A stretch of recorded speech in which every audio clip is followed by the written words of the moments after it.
இந்த செய்தியை உங்களுக்காக வழங்குவது வெட்டிங் ஃபீவர் மேகசின்.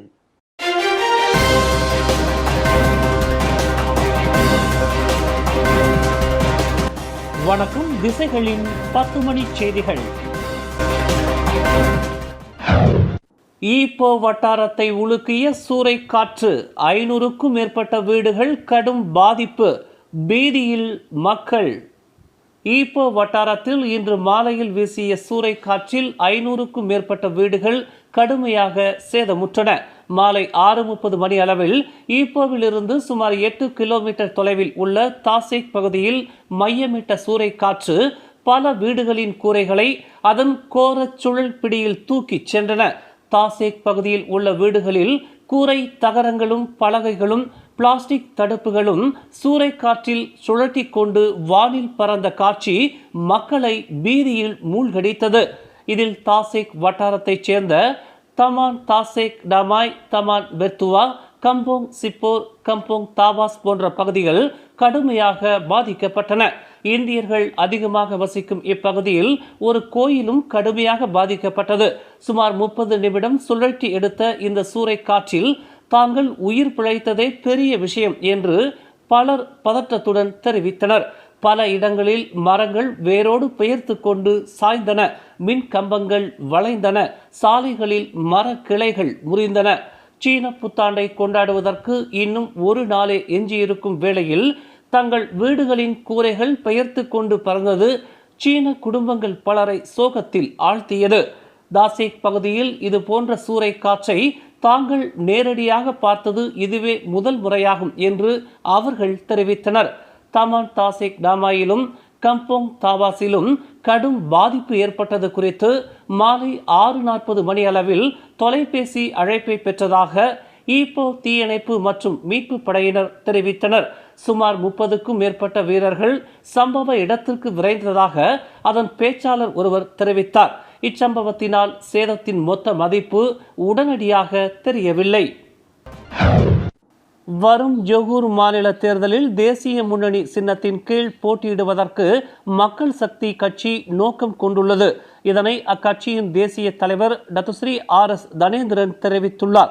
ஜொகூர் மாநில தேர்தலில் மக்கள் சக்தி போட்டியிடும் நோக்கத்தை தேசிய முன்னணியின் தலைவர் டத்துஸ்ரீ அகமது ஜாகித் ஹமீடியிடம் முன்வைக்கப்பட்டுள்ளதாக தனேந்திரன் குறிப்பிட்டுள்ளார். இதற்கு முன்பு தங்களின் கோரிக்கைக்கு தேசிய முன்னணியின் தலைமைத்துவம் பச்சை கொடி காட்டியிருப்பதையும் தனேந்திரன் சுட்டிக்காட்டினார். பாஸ் கட்சி தலைமையிலான கெடா மாநில அரசு கவிழப்போவதாக கூறப்படுவதை மாநில மந்திரி விசார் டத்துஸ்ரீ முகமது சனூசி முகமது நோர் இன்று மறுத்துள்ளார். பாஸ், பெர்சாத்து மற்றும் அம்னோ ஆகிய கட்சிகளை உள்ளடக்கிய பாஸ் தலைமையிலான கெடா மாநில அரசில் 4 சட்டமன்ற உறுப்பினர்கள் தங்கள் ஆதரவை மீட்டுக் கொள்ளப் போவதாக செய்திகள் பலமாக அடிபட்டு வருகின்றன. எனினும் அந்த தகவலில் உண்மை இல்லை என்று இன்று அலோஸ்டாரில் நடத்திய செய்தியாளர்கள் கூட்டத்தில் மந்திரி பசார் முகமது சனூசி முகமது நூர் திட்டவட்டமாக தெரிவித்துள்ளார். வரும் ஜொகூர் மாநில தேர்தலில் 25,70,000 பேர் வாக்களிப்பதற்கு தகுதி பெற்றுள்ளதாக மாநில தேர்தல் ஆணையம் அறிவித்துள்ளது. இந்த எண்ணிக்கையில் 22,536 பேர் முன்கூட்டியே வாக்களிப்பார்கள். இவர்களில் 10,958 பேர் இராணுவத்தினரும் அவர்களின் குடும்பத்தினரும் அடங்குவர். அதே வேளையில் 11,578 பேர் போலீஸ்காரர்கள் என்று தேர்தல் ஆணையம் விளக்கம் அளித்துள்ளது.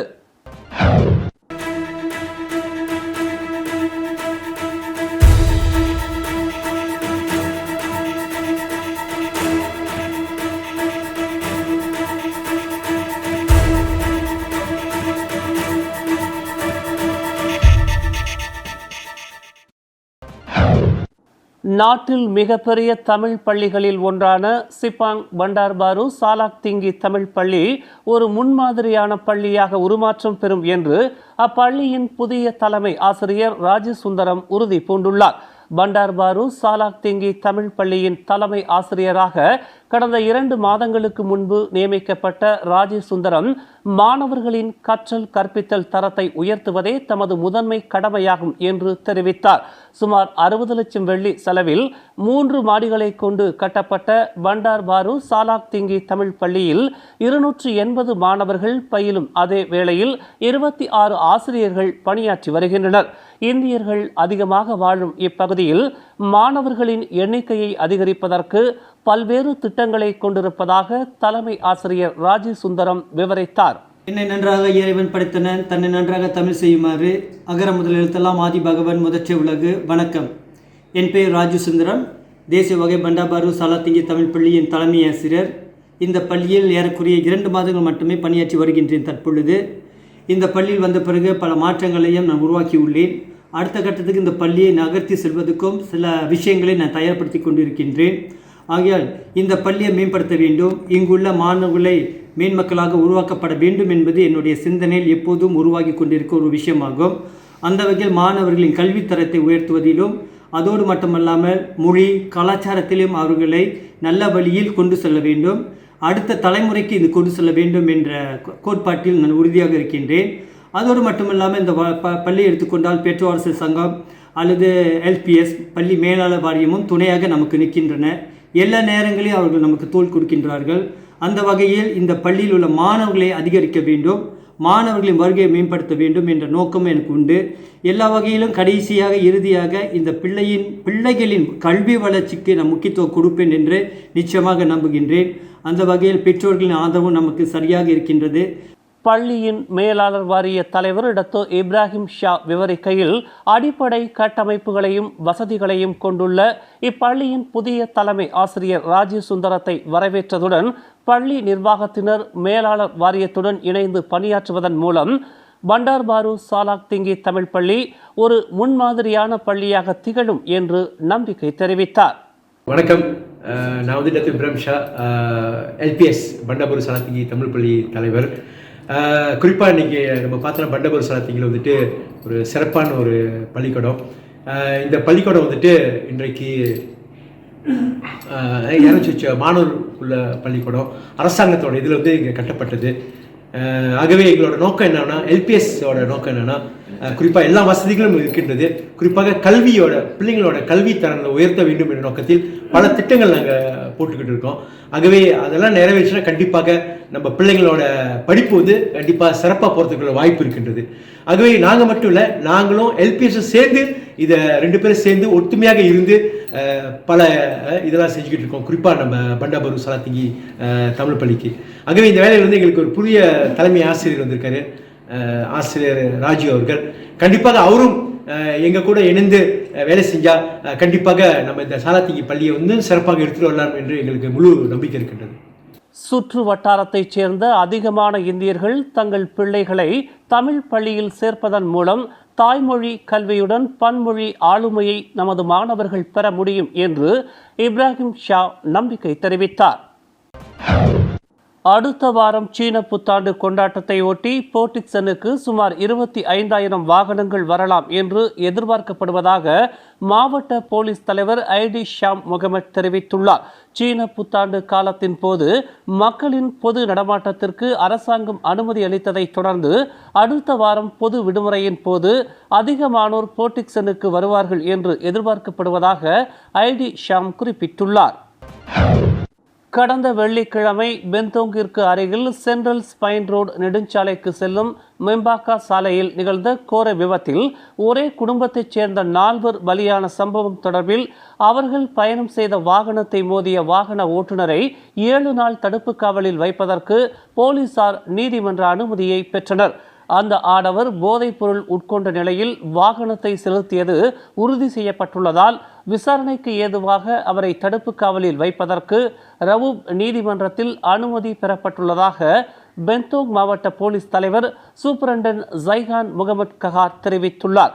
இவ்விபத்தில் டொயோட்டா வெல்ஃபயர் வாகனத்தில் பயணித்த 43 வயது மாது மற்றும் 4க்கும் 14க்கும் இடைப்பட்ட வயதுடைய 3 பிள்ளைகள் சம்பவம் நிகழ்ந்த இடத்திலேயே மாண்டனர்.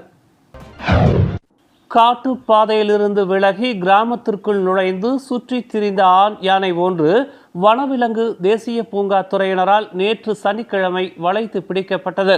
15 வயது இருக்கலாம் என்று நம்பப்படும் சுமார் 2 டன் எடை கொண்ட அந்த யானை திரங்கானு ஜெர்தே பாடாங் தாபோங் கிராமத்திற்குள் நுழைந்து பெரும் அச்சுறுத்தலை ஏற்படுத்தி வந்தது.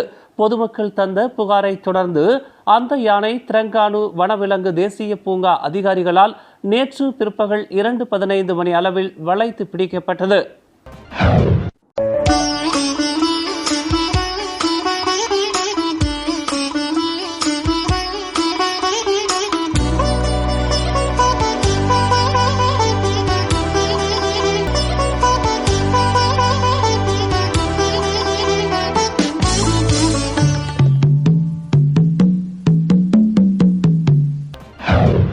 கோலகங்சார் காவல் நிலையத்தில் நேற்று நிகழ்ந்த விசாரணை கைதி மரணம் தொடர்பில் புக்கிட்டமான் நேர்மை மற்றும் தரநிலை இலாக்கா விசாரணை செய்யும் என்று இன்று அறிவிக்கப்பட்டுள்ளது.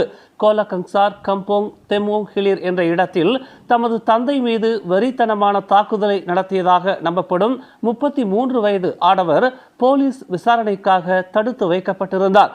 மனநிலை பாதிக்கப்பட்டவர் என்று நம்பப்படும் அந்த நபரின் மரணம் குறித்து விரிவான விசாரணை நடத்தப்படும் என்று புக்கிட்டமான் போலீஸ் தலைமையகத்தின் நேர்மை மற்றும் தரநிலை இலாக்கா இயக்குனர் அமான் அஸ்ரி அகமட் தெரிவித்துள்ளார்.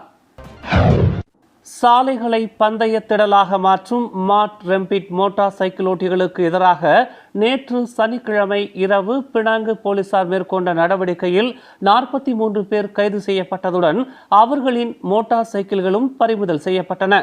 பினாங்கு, பாரத் டயா, சப்ராங்ஜியா உத்தாரா ஆகிய பகுதிகளில் நேற்று இரவு 10 மணிக்கு தொடங்கி அதிகாலை 3 மணி வரை இந்த சோதனை நடத்தப்பட்டதாக பினாங்கு போக்குவரத்து போலீஸ் தலைவர் சூப்பரண்டன் ஜவ்ரி ஜோல் கப்லி தெரிவித்தார்.